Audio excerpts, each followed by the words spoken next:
Flojak is a narrow design. It slips into the well right next to the existing pump. This is really convenient, and you usually don't have to remove any existing equipment. It's a really good idea to read the instructions before you get started. It will save time and a lot of headaches.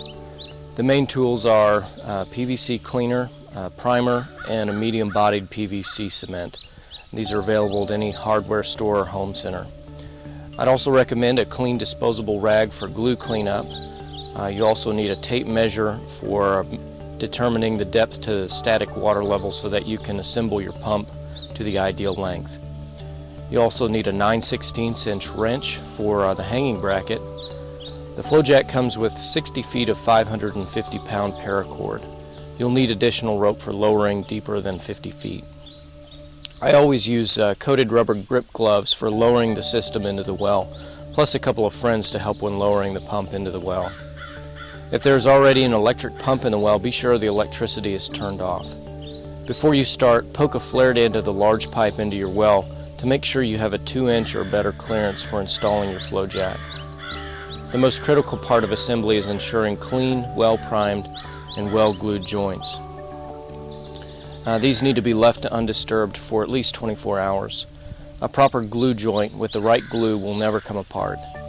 In deeper wells like this one, for instance, there's a lot of weight and your glue joints are extremely important. Today we're installing a 200-foot Flojak into a 1,000-foot well. It's about 150 feet to static water level. Gathering that information is the first step. You have to determine the ideal length for your pump assembly, which is 10 to 20 feet below the static water level and at least 10 feet off the bottom of the well. You're going to want to drop the wade line into the well until it hits water. That's the static water level. Pull up the cord and measure that distance and make sure your pump is 10 to 20 feet longer so that you're still below the water line as the water table fluctuates. Be sure to keep the pump at least 10 feet off the bottom of the well. On this well, we drop 200 feet of well pump into the hole. That's 50 feet below the static water level and 800 feet from the bottom. Open the box and lay out all the large and small diameter pipe pieces out in a line. The pump section has a label that has to be removed. You definitely don't want that label floating around in your well. The pump housing has a strainer in the foot valve which lays next to the well because it's the first part to go in. Pull the pump rod out about a foot or so. It's the first part to be glued. At the other end, in our case 200 feet away, is the top section with a heavy-duty metal hanging bracket, which is the last part to go into the well. You'll notice that the large pipe has yellow freeze hole label near the flared end. This will help avoid freezing problems in the winter. Once the pump end and top sections are laid out, fill in the inside with pairs of large and small pipes side by side. Point the flared end toward the well because that's how they glue up. The glue should be a medium-bodied PVC cement, like a pint of the OD Gray label or Harvey P6 is what we recommend. It is critical that every joint be cleaned with PVC cleaner and then primed generously with purple primer right before gluing each joint. Starting at the pump end, clean, prime, and glue the small pipe first. Then clean and glue the larger diameter pipe. Glue the pipe flare and slide it over the smaller pipe. Put it all the way in and give it a quarter twist. You have to be careful not to let the glue dry out before you get the joint together. If there's a question, re-glue it just to be sure. Carefully repeat this process all the way to the end.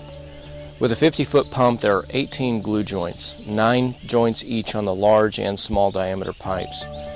When gluing the last section, you can use your finger to thread the small pipe through the debris cap on the top.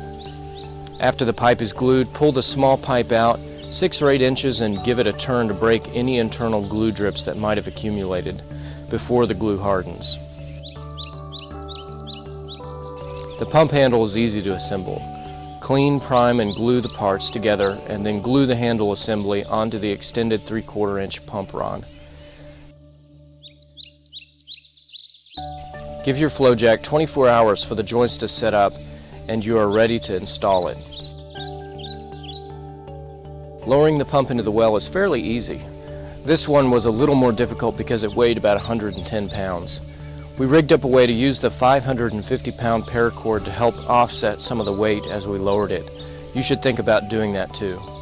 On a 50-foot system, the weight is about 40 pounds. Either way, be sure to tie the cord off and use rubber gripper gloves as a safety measure. Once the pump is in the well, carefully hang the bracket over your casing and tighten it up using the 9/16" wrench. Lift up on the paracord and tie it off to the tie-off link on the side of your Flojak hanging bracket. The well bonnet covers the opening with Velcro and a drawstring. At this time, you are ready to pump.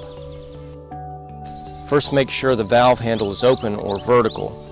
You may want to use a power jack for deeper depths, as we did here. The power jack bolts right onto the Flojak hanger bracket, and it reduces the pumping effort by about 80%.